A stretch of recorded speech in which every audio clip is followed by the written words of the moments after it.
अस्सलाम वालेकुम dear students, मैं हूं मोहम्मद रिजवान खान आपके अपने चैनल साइंस टॉक के साथ। आज जो है ये जो 10th क्लास की फ़िज़िक्स है, इसकी जो यूनिट नंबर हमारे पास 18 है रेडियो एक्टिविटी, इसके MCQs को हम सॉल्व करेंगे। बाकी जितने भी यूनिट्स के MCQs हैं वो मैं पहले सॉल्व कर चुका हूँ। उनकी जो वीडियोज़ हैं वो मेरे चैनल पर मौजूद हैं। आप इसी वीडियो के डिस्क्रिप्शन में उसका जो लिंक है वो हासिल कर सकते हैं और उनको देख सकते हैं। तो चलिए स्टार्ट करते हैं। सबसे पहले इस एक्सरसाइज में मल्टीपल चॉइस क्वेश्चन जो हैं, नंबर 1 क्वेश्चन है, what is the number of neutrons in the plutonium Pu 92 242? A 92, B 142, C 150, D 242।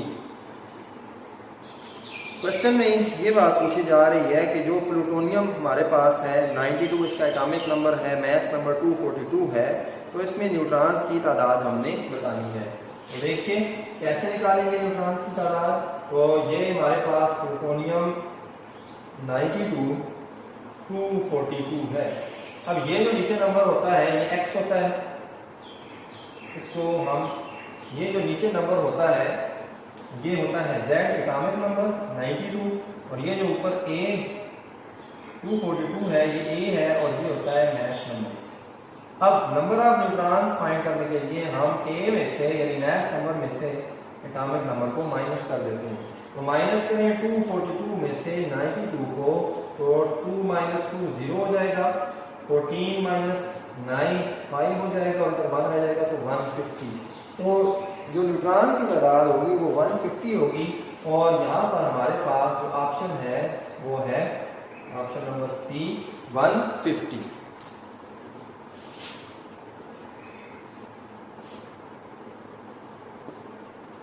उसके बाद सेकंड क्वेश्चन है, which one are more of 3 decay processes alpha beta और gamma results in a new element? A only alpha, B only beta, C only gamma, D alpha and beta। तो ये पूछा जा रहा है कि ये जो नीचे हमारे पास डिके प्रोसेसेस हैं 3 तरह के, अल्फा बीटा और गामा, ये जब किसी भी एलिमेंट में होते हैं तो इनमें से किसकी वजह से एक नया एलिमेंट बन जाता है। तो हमने बताना है कि सिर्फ अल्फा की वजह से, सिर्फ बीटा की वजह से, सिर्फ गामा की वजह से, या अल्फा और बीटा की वजह से। तो देखें, जब भी किसी भी न्यूक्लियस के अंदर अल्फा डीके होता है तो एटॉमिक नंबर 2 दर्जे कम हो जाता है और मास नंबर 4 दर्जे कम हो जाता है। तो जब भी किसी भी न्यूक्लियस के अंदर प्रोटॉन्स या न्यूट्रॉन्स की तादाद में तब्दीली आती है तो वो वाला जो न्यूक्लियस होता है वो किसी और न्यूक्लियस में वो चेंज हो जाता है। तो इसका मतलब ये हुआ कि अल्फा डीके चेंज लाता है। बीटा डीके में क्या होता है कि जो एटॉमिक नंबर होता है वो 1 दर्जा बढ़ जाता है, यानी 1 प्रोटॉन का इजाफा हो जाता है, और मास नंबर उतना ही रहता है, यानी न्यूट्रॉन उतने ही रहते हैं। तो इसका मतलब है कि प्रोटॉन बढ़ने से जो हमारे पास न्यूक्लियस होता है वो किसी और न्यूक्लियस में चेंज हो जाता है। और गामा डीके में एटॉमिक नंबर और मास नंबर दोनों पर कोई फर्क नहीं पड़ता। तो इसलिए हमारे पास जो ऑप्शन नंबर डी होगा अल्फा एंड बीटा होगा। सेकंड का option number D alpha and beta. तो ये जो दोनों डीके होंगे ये क्या करेंगे, ये किसी भी एलिमेंट को चेंज कर देंगे और इनके होने की वजह से एलिमेंट किसी दूसरे एलिमेंट में चेंज हो जाएगा। थर्ड है, what type of nuclear decay leaves the number of protons and neutrons unchanged? Alpha decay, beta decay, gamma decay, both A and B. तो पूछा जा रहा है कि इनमें से कौन सा डीके है जो कि प्रोटॉन्स और न्यूट्रॉन्स को चेंज नहीं करता। जब भी किसी एलिमेंट के अंदर ऐसा डीके हो तो प्रोटॉन्स और न्यूट्रॉन्स पर कोई असर नहीं पड़ता। तो अभी हमने बात की अल्फा और बीटा डीके एटॉमिक और मास नंबर में चेंज लाते हैं, लेकिन गामा डीके जो है वो प्रोटॉन्स और न्यूट्रॉन्स पर किसी किस्म की तब्दीली नहीं लाता, जिसकी वजह से ऑप्शन नंबर होगा सी गामा डीके। थर्ड का ऑप्शन नंबर सी है गामा डीके। फोर्थ है, what type of nuclear decay most often produces the greatest mass and charge loss? Alpha decay, beta decay, gamma decay, both B and C. पूछा जा रहा है कि कौन सा जो न्यूक्लियर डीके है वो सबसे ज़्यादा मोस्ट ऑफन सबसे ज़्यादा मास और चार्ज में तब्दीली लाता है या मास और चार्ज में कमी लाता है। अल्फा डिके है, बीटा है, गामा है या बोथ बी एंड सी। तो इसका ऑप्शन होगा option number A, alpha decay, ALPHA, alpha decay. अब देखते हैं कैसे। तो जो अल्फा पार्टिकल होता है जब ये एमिट होता है किसी भी एलिमेंट में से, तो ये किसके बराबर होता है? ये इक्वल होता है हीलियम के न्यूक्लियस के, He24। अब इसमें 2 प्रोटॉन होते हैं और 2 न्यूट्रॉन होते हैं। इसका मतलब है कि 2 प्रोटॉन और 2 न्यूट्रॉन जब निकलेंगे तो मास जो है वो काफ़ी हद तक कम हो जाएगी 4 न्यूक्लियॉन्स के निकलने से, और साथ साथ 2 प्रोटॉन जो है वो इसमें से एलिमेंट में से निकलते हैं अल्फा पार्टिकल की सूरत। तो उन 2 प्रोटॉन्स के ऊपर जो चार्ज होता है तो इतने चार्ज की कमी जो है उस एलिमेंट में वाक़ई हो जाती है। जबकि बीटा जो होता है उसमें सिर्फ एक ही प्रोटॉन खारिज हो रहा होता है, एक ही न्यूट्रॉन खारिज हो रहा होता है, तो जिसमें कोई चार्ज नहीं होता। और गामा में ना तो प्रोटॉन और ना ही न्यूट्रॉन खारिज हो रहा होता है। तो सबसे ज़्यादा अल्फा पार्टिकल जो है ये चार्ज और मास में कमी लाता है। ऑप्शन नंबर होगा A4 का। 5th है polonium 84-214 undergoes alpha decay to produce a daughter nucleus that itself undergoes beta decay. Which one of the following nuclei is the one that ultimately results? Pb lead 82-211, He mercury 82-15, Tl 81-211 और Bi bismuth 83-212। पूछा जा रहा है कि ये जो polonium है इसमें अल्फा डिके होता है जिसकी वजह से एक डाटर न्यूक्लियस प्रोड्यूस होता है, और फिर ये जो डाटर न्यूक्लियस होता है इसमें से फिर बीटा डिके होता है। तो इनमें से कौन सा न्यूक्लियस जो है वो बनता है हमारे पास? तो देखें, ये है पोलोनियम 84-214। अब इसमें पहले अल्फा डिके होता है, अल्फा डिके होगा तो इसका एटॉमिक नंबर, अब इसके नतीजे में कोई भी हमारे पास डाटर न्यूक्लियस बनेगा उसको हम वाई कह देते हैं। इसका एटॉमिक नंबर अल्फा डिके की वजह से 82 हो जाएगा, और इधर 210 था, मास नंबर 4 दर्जे कम होकर 210 हो जाएगा। अब इसमें बीटा डिके होता है। बीटा डिके जब होता है तो मास नंबर 1 दर्जे क्या हो जाता है? बढ़ जाता है। तो जो हमारे पास एलिमेंट होता है, जो नया एलिमेंट वाई बनता है, उसका एटॉमिक नंबर हो जाता है 82 से 83, और ये 210 ही रहता है। तो ये आंसर आएगा। अब 83 हम देखते हैं, में से देखें बिस्मथ के साथ लिखा हुआ है लेकिन उसके ऊपर 212 लिखा हुआ है, जबकि होना क्या चाहिए 210। तो इनमें सबसे जो बेहतर ऑप्शन है वो ऑप्शन नंबर डी है 5th का, और वो है डी बिस्मथ, Bi, और वो है 83-212। तो ये होगा हमारे पास आंसर।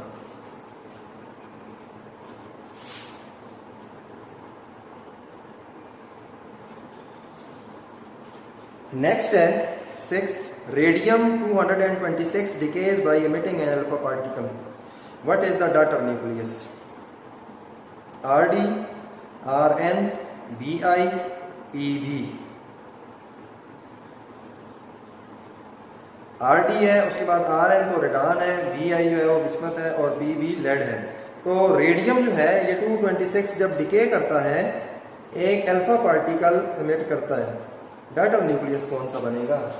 डाटर न्यूक्लियस को हमें देखना होगा 6 का कि कौन सा बनेगा। तो ये है हमारे पास रेडियम, और रेडियम है 226, इसका एटॉमिक नंबर है 88 और मास नंबर है 226। अब क्या होता है, अल्फा पार्टिकल इसमें से खारिज होता है तो हमारे पास क्या बन जाता है कि हमारे पास रेडान आ जाता है। तो इसका एटॉमिक नंबर है 86 और ये है 222। तो रेडियम से अल्फा पार्टिकल जब निकलता है तो रेडान हमें हासिल होता है। ऑप्शन नंबर होगा बी, और इसको इधर लिखेंगे BRN। Rn किसकी अलामत है? ये है रेडान की, जो कि हमारे पास एलिमेंट हासिल हो गया रेडियम के डीके के नतीजे में। 7th क्वेश्चन है AR39, argon 39 is an isotope with a half life of 269 years. it will reduce to half in A 134.5 minutes, 134.5 years, 269 minutes, या D है 269 years। क्वेश्चन नंबर है 7।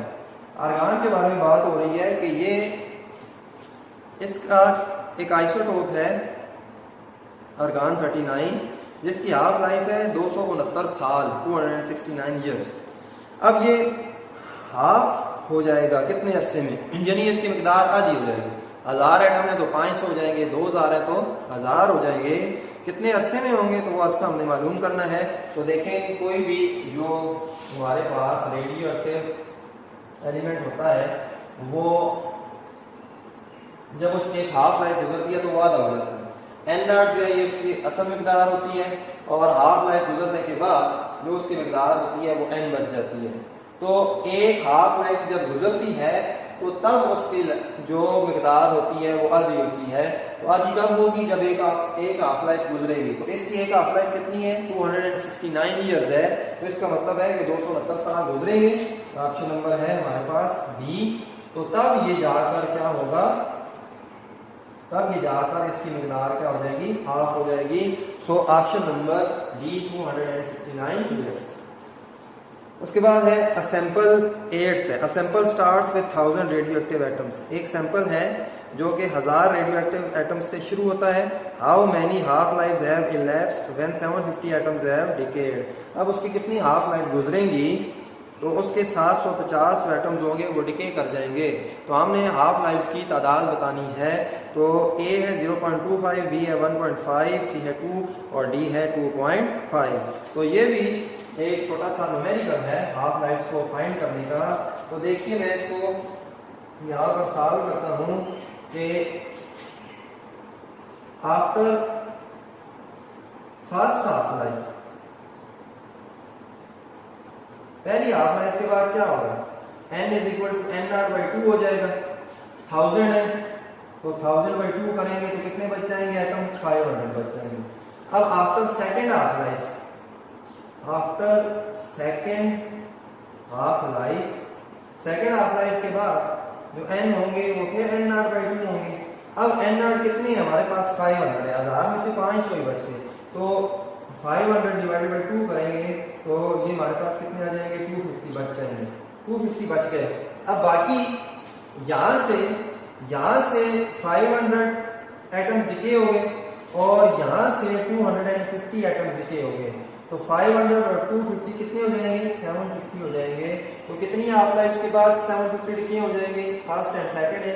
तो 2 हाफ लाइफ्स के बाद 750 एटम्स जो है वो डिके हो जाएंगे। तो ऑप्शन नंबर होगा सी का, 8 का सी, जो कि होगा 2। तो 2 हाफ लाइफ्स के बाद 1000 एटम्स में से 750 एटम्स डिके हो जाएंगे और पीछे कितने बच जाएंगे, 250 बच जाएंगे। लास्ट है origin of energy from the sun and stars is fission, fusion, carbon dating, radioactivity. तो पूछा जा रहा है कि सूरज और जो सितारे हैं उनमें से जो हमें एनर्जी हासिल होती है उसका माखिज कौन सा अमल है, कौन सा जरिया है जिससे सूरज और सितारे अपनी एनर्जी पैदा करते हैं। तो डियर स्टूडेंट्स, आपने पढ़ा है, आपने ये जो रेडियो एक्टिविटी वाला टॉपिक है इसमें आपने सारे जो फिनोमेना पढ़े हैं, फिशन, फ्यूजन, कार्बन डेटिंग और रेडियो एक्टिविटी।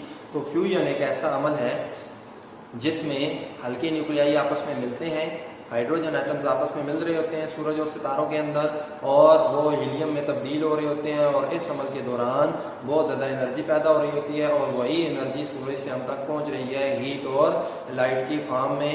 तो जो फ्यूजन का प्रोसेस है ये है ओरिजिन स्टार्स और सन के अंदर एनर्जी का। तो इसी से ही सन और स्टार अपनी एनर्जी प्रोड्यूस करते हैं। सो ऑप्शन नंबर 9 का जो होगा वो होगा बी, जो कि है फ्यूजन। इसका जो रिवर्स प्रोसेस होता है वो फिशन होता है, जिस उससे भी हमें एनर्जी हासिल होती है, लेकिन वो हम ज़मीन पर हासिल करते हैं, उससे हम बिजली बनाते हैं, एटॉमिक बम भी उससे ही बनाया जाता है। लेकिन इस क्वेश्चन का जो आंसर है वो है फ्यूजन। तो डियर स्टूडेंट्स, ये थे इस यूनिट नंबर 18 जो कि 10th क्लास की फिजिक्स का आखिरी चैप्टर है, आखिरी यूनिट है। उसके MCQs, जैसे कि मैंने वीडियो के शुरू में बताया, सारी यूनिट्स के MCQs मैंने इनकी वीडियोस तैयार की हुई हैं। आप यहाँ से मेरे चैनल साइंस टॉक से इनको आसानी से देख सकते हैं और अपने इल्म की जो प्यास है उसको आसानी से बुझा सकते हैं। लेकिन इसके लिए आपसे एक रिक्वेस्ट है कि काइंडली चैनल को सब्सक्राइब कर दें, ताकि जो मैं मज़ीद वीडियोस बनाऊं आपके लिए, आप तक आसानी से आप उन तक रसाई हासिल कर सकें। तो आज तक के लिए यही कुछ। Thank you so much. अल्लाह हाफिज़।